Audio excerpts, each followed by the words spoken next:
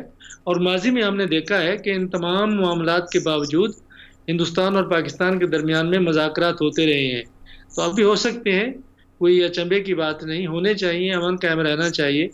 امن تو اور مذاکرات تو ہوتے ہی اسی لیے ہیں کہ مسائل مشکل ہیں، اور مسائل مشکل ہیں تو ان کو حل کرنے کے لیے مذاکرات اور پرامن طریقہ ہوتا ہے، تو وہ ہونے چاہیے اور ہوں گے۔